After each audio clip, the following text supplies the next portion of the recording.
चलिए ध्यान दीजिए। अब यूनिट नंबर सेकंड, यानी कि करंट इलेक्ट्रिसिटी, विद्युत धारा। अभी तक तुमने क्या पढ़ा? अभी आपने बस केवल ये पढ़ा था, यूनिट नंबर फर्स्ट पढ़ी थी। और यूनिट नंबर फर्स्ट में क्या पढ़ा था कि जो आवेश है इलेक्ट्रोस्टैटिक्स था, आवेश था वो क्या था? आवेश रुका हुआ रहता था। ठीक है, तो उसमें आपने कूलाम्स लॉ पढ़े, और आपने पढ़ा आवेश पढ़ा, कूलाम्स लॉ पढ़े, फिर विद्युत क्षेत्र की तीव्रता पढ़ ली, फिर आपने विद्युत विभव पढ़ा, विद्युत द्विध्रुव आघूर्ण पढ़ा, फिर आपने क्या पढ़ा? आगे की पॉइंट पढ़े थे, गॉस की थ्योरम पढ़ी। ठीक है, और फिर इसके बाद आपने पढ़ा क्या? विद्युत धारिता पढ़ी। ठीक है, अब यानी कि सिंपल सी बात यह है कि आपके पास जो आवेश था वो रुका हुआ था, आवेश जो था वो रुका हुआ था एक जगह पर। ठीक है, अब इसकी अगर पोजीशन चेंज करें हम, अब पोजीशन चेंज होने का मतलब क्या? अभी तो रेस्ट में आए हो, पोजीशन चेंज किसके अकॉर्डिंग होगी? समय के साथ।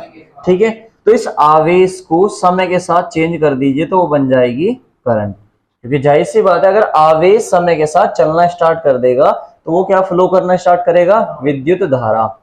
ठीक है, विद्युत धारा। इट मींस जो आप पढ़ते हो कि विद्युत धारा किस कारण चलती है? मुक्त इलेक्ट्रॉनों के कारण। या मुक्त इलेक्ट्रॉन का रीजन कौन था, यानी कि आवेश का रीजन कौन था? इलेक्ट्रॉन थे। तो इट मींस हम ये भी बोल सकते हैं कि आवेश के कारण धारा चलती है, इलेक्ट्रॉन के कारण धारा चलती है, या विभवांतर के कारण धारा चलती है, या फिर हम क्या बोल सकते हैं? मुक्त आयनों के द्वारा धारा चलती है। ठीक है, और धारा जो चलती है किसमें चलती है? चालकों में। चालक आपको पता है, जिनके पास फ्री इलेक्ट्रॉन होते हैं वे चालक होते हैं, कंडक्टर होते हैं। और जिनके पास फ्री इलेक्ट्रॉन नहीं होते हैं वे क्या होते हैं? हमारे नॉन कंडक्टर, यानी कि अचालक। और हमारे पास एक होते हैं सेमी कंडक्टर, उनके पास फ्री इलेक्ट्रॉन हो भी सकते हैं, नहीं भी हो सकते हैं, जैसे लाइक ये जर्मेनियम और सिलिकॉन। उसके लिए हम इलेक्ट्रॉनिक्स पढ़ेंगे, अर्धचालकी पढ़ेंगे, वो लास्ट बुक में पढ़ेंगे आप। ठीक है, लास्ट की यूनिट में वहां पढ़ेंगे। तो इसका पहला ही यूनिट है, क्योंकि विद्युत धारा है तो पहला ही टॉपिक इसका क्या है? विद्युत धारा। It means electric current. अब आपने पढ़ रखी विद्युत धारा, पहले जब हमने बेसिक क्वांटिटी देखी थी तो प्रेजेंट हम इसे कैसे करते हैं? या तो आप कैपिटल आई से प्रेजेंट कर दें या स्मॉल आई से प्रेजेंट कर दें। फिलहाल मैं यहाँ पे किससे प्रेजेंट करूंगा? स्मॉल आई से। तो हम विद्युत धारा को किससे प्रेजेंट कर रहे हैं? आई से। ठीक है, तो आई का फॉर्मूला भी आपने देखा कि अगर क्यू को टाइम के साथ चला दे तो फिर क्या बन जाती है आपके पास? Electric current. It means I. बताओ यहां तक क्लियर है क्या? सही। तो ये क्या बन गया? आई इक्वल टू क्यू अपोन में टी, विद्युत धारा हो गई। अब अगर हम इसकी परिभाषा देखो, अपोन में अगर टाइम है उसे 1 मान ले आप, और 1 को बोलते हैं एकांक। इट मींस हमने पुट कर लिया यहाँ पे, if T equal to 1 second, it means इसे बोलते हैं हम एकांक समय। एकांक समय हम क्या पुट करके चल रहे हैं कि if T equal to 1 second, तो 1 सेकेंड को क्या बोलते हैं? 1 को बोलते हैं एकांक, और समय है तो क्या हो गया हमारा? एकांक समय। इट मींस आपके पास बनेगा then I equal to Q. देखिए सही है क्या? कि आवेशी धारा है बट समय क्या होना चाहिए? 1 सेकेंड। तो इसकी परिभाषा क्या दोगे कि किसी चालक में एकांक समय में, किसी चालक में एकांक समय में प्रवाहित आवेश विद्युत धारा कहलाती है, या विद्युत धारा कहलाता है। सही है, दोबारा से देख लेंगे। तो किसी चालक में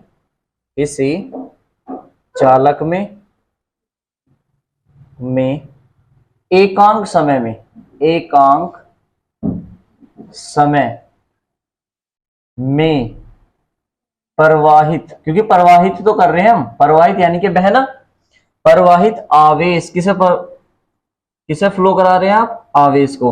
तो प्रवाहित आवेश विद्युत धारा कहलाती है या कहलाता है। देखिए समझ में आ गई क्या बात है? ठीक है, किसी चालक में एकांक समय में, क्योंकि आपने टी को क्या मान लिया? 1, तो एकांक समय में प्रवाहित आवेश विद्युत धारा कहलाता है या कहलाती है। सही है, समझ में आ गई बात है? अगर आवेश की बात हो तो कहलाता है, अगर हम प्रायोरिटी दे रहे हैं करंट को तो क्या कहेंगे कि किसी चालक में एकांक समय प्रवाहित आवेश विद्युत धारा कहलाती है। ठीक है, आवेश को हम क्या बोलते हैं? विद्युत धारा। आई होप इससे ज्यादा कोई दिक्कत वाली बात होगी नहीं।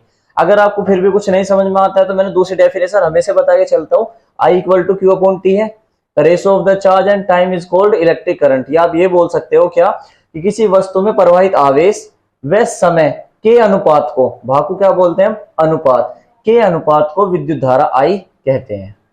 सही है, दो डेफिनेशन है, दोबारा सुन लीजिए। क्या कि किसी चालक में दिया प्रवाहित आवेश व समय के अनुपात को, भाग को क्या बोलते हैं, के अनुपात को विद्युत धारा I कहते हैं। सही है, समझ आ गई बातें। आगे चलते हैं। अब इसके बाद इसका क्या करेंगे, हम मात्रक निकालेंगे।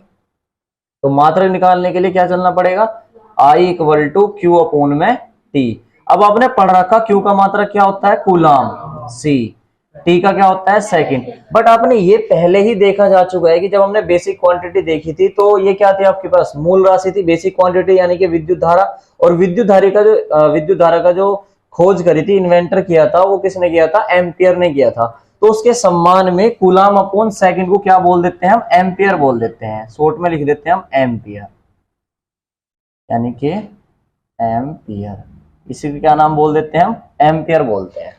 सही है, इट मींस जो इलेक्ट्रिक करंट है उसका जो मात्रक है वो कूलाम अपॉन सेकंड है, कूलाम अपॉन सेकंड है, बट अपॉन में यानी जो कूलाम अपॉन सेकंड है उसे हम क्या बोलते हैं, एम्पियर। इट मींस जो धारा है उसका एसआई मात्रक क्या होता है, एम्पियर होता है। बताओ यहां तक क्लियर है क्या।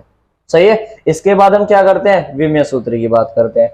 तो विमेय सूत्र मुझे तो लगता नहीं कि आपको बताने की नीड हो, क्योंकि आपने पहले पढ़ रखा, चाहे यहां से निकाल लेना विमेय सूत्र। अगर विमेय सूत्र की बात करें, I equal to Q upon में टी, हालांकि हमने टी का यहीं से निकाला था, क्यू का क्या होता है एटी और टी का क्या होता है टी, टी से टी कैंसिल हो गया, कितना आ गया ए। अदरवाइज आप डायरेक्ट भी लिख सकते थे, क्योंकि ये मूल क्वांटिटी है, बेसिक राशि है, तो ये क्या बन जाएगी, इसका ए ही होता है, पहले भी आपने देख रखा है। ठीक है, और तीसरा लास्ट पॉइंट क्या होता है, इसकी राशि कैसी है, क्वांटिटी कैसी है, तो राशि कैसी है, यो अदिश। और अदिश राशियां क्या होती है, जो दिशा पर निर्भर नहीं करती। बट ये दिशा पर निर्भर करती है, आपको पता है कि जो विद्युत धारा है वो प्लस से माइनस की ओर जाती है, ऐसे प्लस से माइनस की ओर जाती है। बट मैंने शायद पहले भी बताया था आपको कि जो धारा है, विद्युत धारा है, वो सदिश यानी कि दिशा पर निर्भर होते हुए भी सदिश योग के नियम का पालन नहीं करती है, इसलिए क्या है हमारे पास अदिश राशियां हैं। देखो पूरे फिजिक्स में अभी तक जो 12th क्लास के लेवल में आप पढ़ोगे तो तीन क्वांटिटी आपके पास ऐसी आएगी। पहले पास आपके क्या, धारा, दूसरा दाब, प्रेशर, और तीसरा समय। इनमें दिशा होने के बावजूद भी ये सदिश योग के नियम का पालन नहीं करती है, इसलिए तीनों की तीनों क्वांटिटी क्या होती है, अदिश होती है। और अदिश राशियां वे होती है जो दिशा पर निर्भर नहीं करती, केवल परिमाण पर निर्भर करती है। सही है, समझ आ गई बातें। तो धारा, दाब, समय, ये भी ध्यान रखना, ये क्या है, हमारी अदिश राशियां। और इसके बारे में चर्चा हो गई कि मात्रा क्या है, इसका विमेय सूत्र क्या है, राशि क्या है, और इससे ज्यादा इसमें कुछ नहीं होता, इसका मात्र वगैरह सब होगी। ठीक है, इसको नोट करो आप।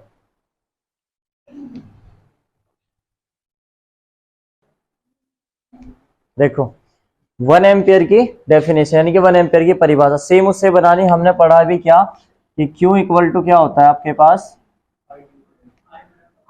बिल्कुल सही, I equal to Q upon में टी। या हम यहां से भी बोल सकते थे कि यहां से निकल के आया था आपके पास Q equal to I T. फिलहाल हमें यहाँ पे क्या बनानी, 1 एम्पियर की परिभाषा बनानी। परिभाषा बनाने के लिए सुनना भाई, हमने मान लिया if Q equal to 1 coulomb, Q की वैल्यू कितनी मान ली, 1 कूलाम, एंड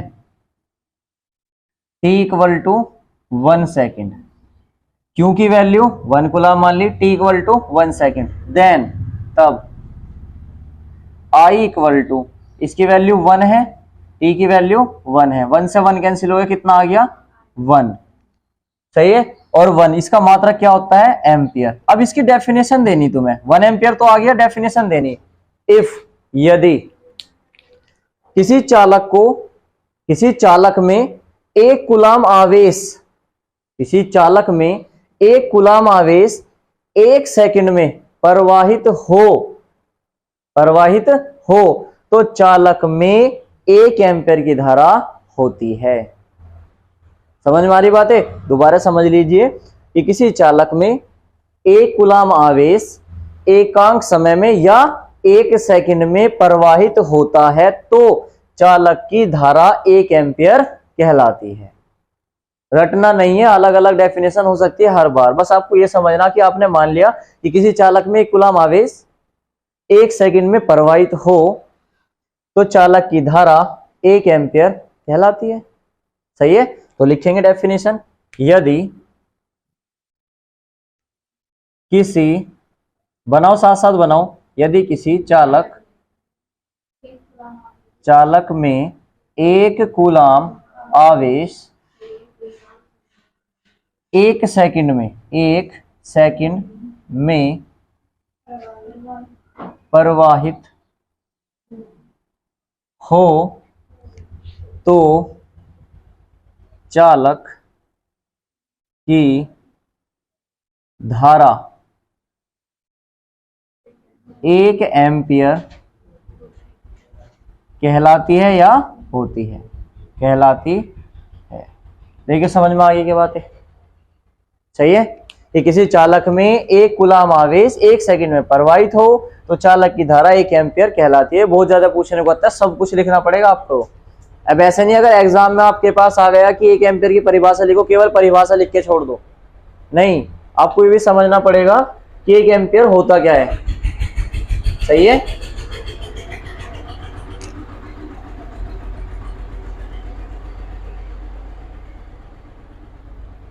तो 1 एम्पियर की परिभाषा बनाने के लिए टोटल करना पड़ेगा आपको। ठीक है, कभी ये बस केवल डेफिनेशन लिखकर छोड़ दो। अब मैं यहां पर एक क्वेश्चन देता हूं आपको, 2 क्वेश्चन है मेरे पास। क्या क्वेश्चन ये है कि 1 कूलाम, या तो आप ऐसे बोल दो 1 कूलाम आवेश, 1 कूलाम आवेश में, 1 कूलाम आवेश में इलेक्ट्रॉनों की संख्या, इलेक्ट्रॉन की संख्या बताइए। या तो ये इस फॉर्म में आ जाता है कि 1 कूलाम आवेश में इलेक्ट्रॉन की संख्या बताओ, इलेक्ट्रॉनों की संख्या बताओ। अदरवाइज दूसरे रूप में क्या आ जाता है ये कि 1 एम्पियर में इलेक्ट्रॉन की संख्या बताइए, इलेक्ट्रॉन की संख्या बताइए। 2 क्वेश्चन है और बोर्ड में कोई से भी रूप में आ जाते हैं ये। या तो आ जाएगा 1 कूलाम आवेश में इलेक्ट्रॉनों की संख्या बताइए, अदरवाइज 1 एम्पियर में इलेक्ट्रॉनों की संख्या बताइए। एक बार बताओ, 1 एम्पियर की डेफिनेशन में आपने अभी पढ़ा 1 एम्पियर में Q का मान भी 1 होता है और T का मान भी 1 होता है। सही है, सॉल्यूशन करते हैं हम। सॉल्यूशन क्या कह रहा कि 1 एम्पियर का मतलब क्या है? 1 एम्पियर का मतलब हो गया हमारे पास कि T इक्वल टू 1 सेकेंड। सही है, और Q इक्वल टू 1 कूलाम। देखिए सही है क्या? इसी के अकॉर्डिंग 1 एम्पियर का मतलब यही तो है कि T इक्वल टू 1 सेकेंड होगा, Q इक्वल टू 1 कूलाम होगा। आपको निकालना इलेक्ट्रॉनों की संख्या, it means number of electron, n find करने हैं आपको। तो देखो, अब जानते हो कि हम जानते हैं कि 2 तरीके हैं। पहला तरीका देखते हैं, Q इक्वल टू IT होता है आपके पास, अभी आपने देखा equation number first, and Q equal to क्या होता है? NE, equation number second. और E की वैल्यू आपको पता होती है, की वैल्यू होती है 1.6 इंटू 10⁻⁻19 कूलाम। वैसे तो ये निगेटिव में होती है लेकिन हम यहाँ प्लस में रखेंगे। अब मुझे एक बात बताओ, जब ये भी Q के इक्वल है, ये भी Q के इक्वल है, तो फ्रॉम फर्स्ट एंड सेकंड ये Q के इक्वल, ये Q के इक्वल, तो IT इक्वल टू NE होगा या नहीं होगा? सही है, IT इक्वल टू NE होगा या नहीं होगा? तो हम रख देंगे यहां पर IT इक्वल टू NE। सही है, या तो आप इसे ऐसे लिख दें या NE इक्वल टू IT ऐसे लिख दें। बताओ भाई, इसके इक्वल ये है तो इसके इक्वल ये भी तो है, दोनों तरीके से लिख दीजिए आप। ठीक है, तो मैं फिलहाल इस वाले पोर्शन को उठा रहा हूं और सोल्व करते हैं इसे। ठीक है, देखेंगे NE इक्वल टू IT, हमें n की वैल्यू निकालनी, तो E को ले जाओ बटे में, तो E को लेगी हम अपोन में, क्योंकि गुना की चीज इधर जाएगी तो किस में जाएगी? डिवाइड में। ठीक है, तो यहां पर करते हैं सॉल्यूशन। n की वैल्यू आपको फाइंड करनी, तो देखो I की वैल्यू कितनी है? 1 एम्पियर, 1। T की वैल्यू कितनी है? 1। अपोन में E की वैल्यू कितनी है? 1.6 इंटू 10⁻⁻⁹ पॉइंट हटाओगे ऊपर लगाओगे एक जीरो, 10 की 1 में मल्टीप्लाई करोगे कितना बन जाएगा 10।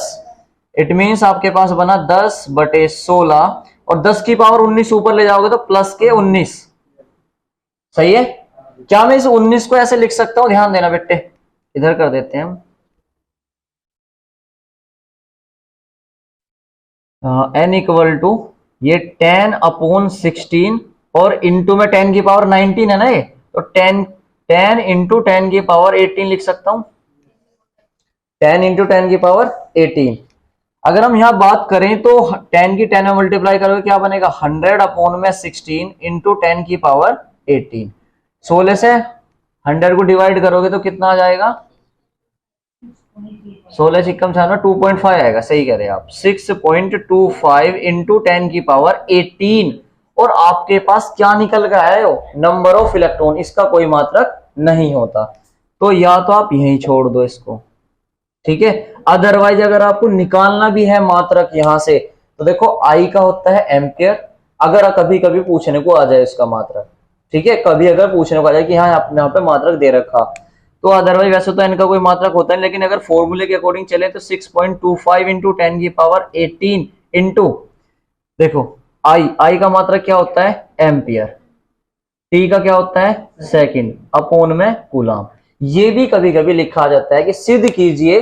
देखो एक क्वेश्चन और आ सकता है क्या, ये दो क्वेश्चन तो आपने देख लिया, फर्स्ट चैप्टर में भी देखा था आपने, एक कूलम आवेश में क्यू का मान आपने एक रख रखा है यहाँ पर, क्यू की वैल्यू क्या रख दिया आपने एक रख दी यहाँ पे, चाहे क्यू की वैल्यू एक रख देना, देखो यहां से निकालने पे, ठीक है, यहाँ पे निकाल दो 1 और ई बटे में चला जाएगा, एन से डिवाइड करना डायरेक्ट, तो भी यही आएगा, चाहे आप करके देख लेना, सेम है यही, क्यू की वैल्यू 1 रखो और बटे में क्या चला जाएगा ई, तो यानी कि 1 अपॉन में ई आएगा, तो फिर से आपके पास यही फॉर्मूला आएगा निकल के 6.25 इंटू 10 की पावर 18। ये नंबर ऑफ इलेक्ट्रॉन है। कभी कभी ऐसे भी आ जाता है कि सिद्ध कीजिए कि एक कूलम आवेश में इलेक्ट्रॉनों की संख्या 6.25 इंटू 10 की पावर 18 होती है, ऐसे भी तो पूछ सकते हैं मैं आपसे, ठीक है। बस आओ क्वेश्चन घुमाएगा, लैंग्वेज आपको समझनी है, समझ में आ गई बात है। या ये दे देगा कि सिद्ध कीजिए कि 1 एम्पियर में इलेक्ट्रॉनों की संख्या इतनी होती है। समझ आया, नोट कर लीजिए।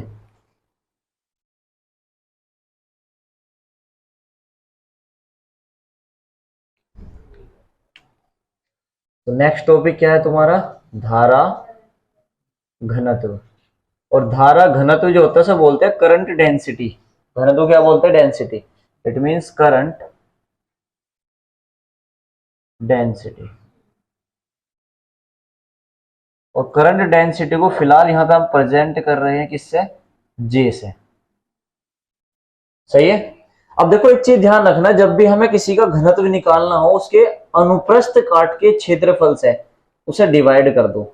अब तुम्हारे समझ में नहीं आएगा कि अनुप्रस्थ काट का क्षेत्रफल क्या होता है। देखो जैसे लाइक ये मार्कर है, ठीक है, मार्कर है, कैंची लो और कैंची से काट दो इसे, तो जैसे भी क्रॉस में कट रहा है, तिरछा कट रहा है, कुछ भी कट रहा है, उसे बोलते हैं cross section area. It means अनुप्रस्थ काट का क्षेत्रफल, अनुप्रस्थ काट का क्षेत्रफल इसे बोलते हैं। समझ में आ गई बात है। जैसे मार्कर हो गया, इसको आप काट दीजिए, जैसे कैंची से काटते हैं कोई भी पोर्शन तो वो तिरछा वगैरह कटता है, पूरा प्रॉपर सीधा नहीं कटता, तो वो क्या होता है हमारा अनुप्रस्थ काट का क्षेत्रफल होता है, ठीक है। और मैंने आपसे पहले भी आपको पढ़ाया था, जो अनुप्रस्थ काट का क्षेत्रफल है वो लंबवत होता है हमेशा, सदिश क्षेत्रफल जो पढ़ा था आपने, क्या होता है वो दिशा के हमेशा, पृष्ठ के हमेशा लंबवत होता है। तो ऐसे जब हमने प्रेजेंट कर दिया धारा घनत्व, किसकी बात हो रही धारा की, तो धारा और बटे में घनत्व के लिए किससे डिवाइड करना आपको, क्षेत्रफल से, अनुप्रस्थ काट के क्षेत्रफल से। तो धारा को अनुप्रस्थ काट के क्षेत्रफल से डिवाइड कर दीजिए, तो ये क्या बन जाएगा आपके पास, जे बन जाएगा। और यही हमारा क्या होता है, धारा घनत्व होता है। समझ आया भाई, जो हमारे पास धारा है तो धारा बटे में ए क्षेत्रफल, सही है। आपने पढ़ा था लीनियर चार्ज डेंसिटी पढ़ा था आपने, या आवेश घनत्व पढ़ा था। तो आवेश घनत्व क्या था, देखो Q अपॉन में ए, आवेश घनत्व का मतलब आवेश था और बटे में ए था। ऐसे सेम धारा घनत्व का मतलब धारा बटे में ए, रिलेट कर लो भाई। हमने आवेश घनत्व पढ़ा था ना, तो आवेश घनत्व क्या था, Q अपॉन में ए, वहां पे आवेश था तो आवेश को ए से डिवाइड करा था, यहाँ पे धारा है तो धारा को ए से डिवाइड करा, बन गया बस हमारे पास सिंपल, ठीक है। तो इसकी डेफिनेशन कैसे दोगे बताओ।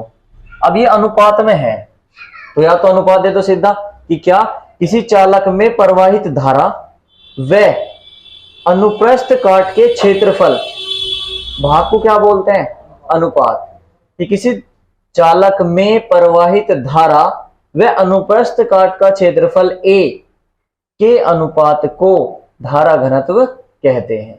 या यहां पर क्या परिभाषा बना सकते हो, A को क्या मान लो आप, एकांक, कि एकांक अनुप्रस्थ काट के क्षेत्रफल में प्रवाहित धारा धारा घनत्व कहलाती है।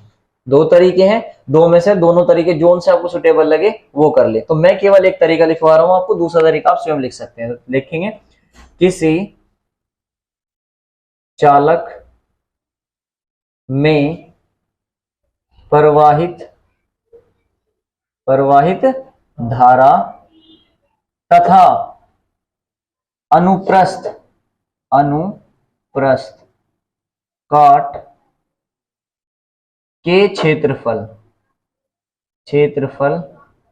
के अनुपात को, के अनुपात, भाग को क्या बोलते हैं हम, अनुपात को धारा घनत्व जे कहते हैं। देखिए समझ में आ गई क्या बात है। अदरवाइज जो और डिटेल में समझ रहा होगा, जिस पर डेफिनेशन बनानी आ गई, वो ऐसे भी लिख सकता था कि इफ ए बराबर क्या मान लो, एकांक 1 मीटर स्क्वायर, इट मीन्स हम ये बोल सकते हैं कि क्या, कि एकांक अनुप्रस्थ काट के क्षेत्रफल में प्रवाहित धारा घनत्व कहलाती है। ठीक है, आप यहां पर ये डेफिनेशन भी दे सकते हो, कोई डेफिनेशन गलत नहीं है। आपको बस केवल फॉर्मूला लर्न होना चाहिए, फॉर्मूले से डेफिनेशन बनानी आनी चाहिए। बाकी और फिजिक्स में डेफिनेशन का कोई रोल इतना बड़ा खास नहीं है, फॉर्मूले लर्न होने चाहिए बस आपके। ठीक है, अब इसके बाद इसका क्या करेंगे, मात्रक निकालेंगे। तो मात्रक निकालते हैं। तो J इक्वल टू क्या होता है यहाँ पर, I अपोन में A। I का मात्रक क्या हो गया, एम्पियर, और A का कितना होता है, मीटर स्क्वायर। तो J का मात्रक कितना आ गया, एम्पियर अपोन में मीटर स्क्वायर। सही है। दूसरी चीज क्या निकाल लेंगे इसकी, विमीय सूत्र, विमा यानी कि डायमेंशन। और विमा निकालने के लिए J equal to I upon में A। अब सबसे ज्यादा बच्चे कंफ्यूज होते हैं यहाँ पे क्या, कि I की हो गई A, I की हो गई A और बटे में A है तो A से ही काट दो। नहीं भाई, ये क्षेत्रफल है, क्षेत्रफल का क्या होता है, L2। यहाँ बच्चे बहुत कंफ्यूजन है, सर जी A से ही काटो बस काम खत्म करो। नहीं, क्षेत्रफल का क्या होती है, L2। L2 को ऊपर ले जाओ तो A L माइनस के 2। ये हम इसे ये भी बोल सकते थे कि यहाँ पर ये बोल सकते हैं कि m की पावर 0 L माइनस 2 t की 0 और A, ये भी लिखा जाता है कभी कभी। भाई जो उपस्थित नहीं है उसे 0 भी तो लिख सकते हैं हम। यहाँ पर m उपस्थित नहीं है तो उसकी पावर 0 मान लो, t नहीं है, बिल्कुल ये वे होते हैं सिंबल, A से Z तक नहीं लिखने बेटे, सिंबल होते हैं MLT वाले। तो m 0 हो गया, t 0 हो गए तो ये भी आ जाता है, अदरवाइज ये लिखते हैं। ठीक है, अब सबसे इंपॉर्टेंट खास बात क्या, राशि। अब राशि बताओ आप कैसी होगी, अदिश या सदिश, सदिश, बिल्कुल सही। क्यों है सदिश राशि हो, देखो धारा स्वयं तो अदिश है, बट क्षेत्रफल मैंने तुम्हें भी बताया था लंबवत दिशा में होता है, यानी कि सदिश क्षेत्रफल है। एक अदिश एक सदिश, क्या मिलेगा हमेशा, सदिश, अदिश सदिश सदिश। ठीक है, हमेशा। तो धारा घनत्व तो कैसी राशि है यहाँ पर, सदिश राशि। और सदिश राशि क्या होती है, जो दिशा पर निर्भर करती है। कर लीजिए सुनो, देखिए वैसे तो आपको पता है कि चालक क्या होते हैं, चालक कंडक्टर, दूसरा हमारे पास क्या होता है, सेमी कंडक्टर यानी कि अर्धचालक, अर्धचालक it mean semi conductor, semi conductor, सही। और तीसरा होता है हमारे पास अचालक, अचालक, इंसुलेटर बोल सकते हैं, नॉन कंडक्टर बोल सकते हैं। ठीक है, इंसुलेटर। अब समझो बेटे क्या होता है ये, जो चालक होता है, चालक वे होते हैं जिसमें मुक्त इलेक्ट्रॉन उपस्थित होते हो, जिसमें मुक्त इलेक्ट्रॉन उपस्थित होते हैं, और मुक्त इलेक्ट्रॉन अगर इसके पास है तो इनकी चालकता बहुत अधिक होती है। और चालक क्या होते हैं, जैसे कि धातु आपके पास, धातु तो पता ही है, धातु जैसे सोडियम हो गया, धातु जिनके बाह्य कोश में एक इलेक्ट्रॉन मुक्त अवस्था में रहता है, जो इलेक्ट्रॉन आसानी से त्याग देते हैं, केमिस्ट्री है थोड़ी सी, जो अपने बाह्य कोश से एक इलेक्ट्रॉन आसानी से त्याग देते हो उन्हें क्या बोलते हैं, हम धातु बोलते हैं। ठीक है, और धातु क्या होती है, सबसे अच्छी चालक होती है। समझ में आ रही बातें? यानी कि इन शॉर्ट अगर हम बात करें, जिनमें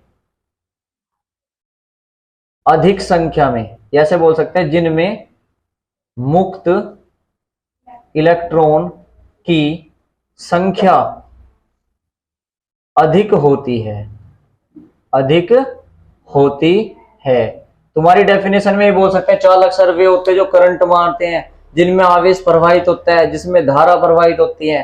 ठीक है, जिन्हें तार से पकड़ने पर करंट मारते हैं, बाल खड़े कर दें जी, ऐसे भी तो बोल सकते हो आप अपनी लैंग्वेज में, तो वे चालक होते हैं।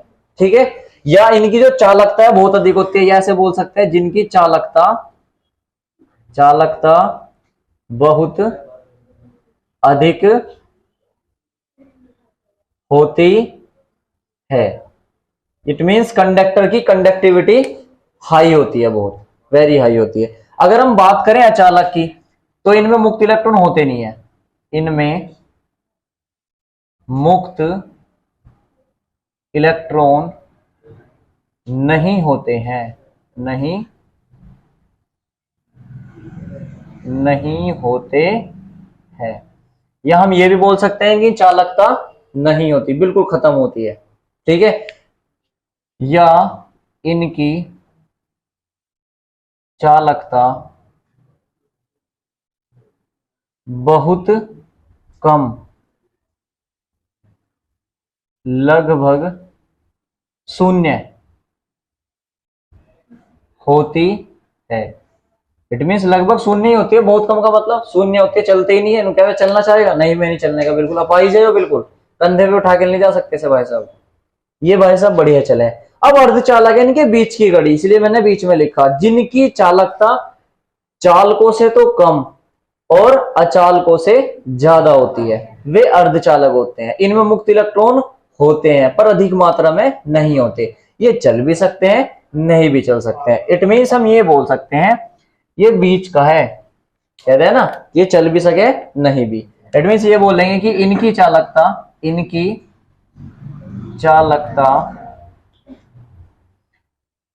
चालकों तथा अचालकों या अचालकों के मध्य होती है। सही है, समझ आ गई बातें? एग्जाम्पल चालक का तुम्हें पता ही है, एल्यूमिनियम हो गया, कॉपर हो गया, धातुएं होगी। यहाँ पे तुम्हारे जर्मेनियम हो गया, सिलिकॉन हो गया। ठीक है, और अचालक आपको पता ही है, शुष्क लकड़ी, सूखी हुई लकड़ी, कागज। तो चालक क्या होते हैं हमारे? धातुएं एग्जाम्पल है इसका। धातुओं में सब समझ जाओगे आप। ये क्या होते हैं? अर्धचालक क्या होते हैं हमारे? जैसे कि जर्मेनियम, सिलिकॉन। ठीक है, ऐसा ही। और अचालक क्या होते हैं? सूखी हुई लकड़ी, शुष्क लकड़ी,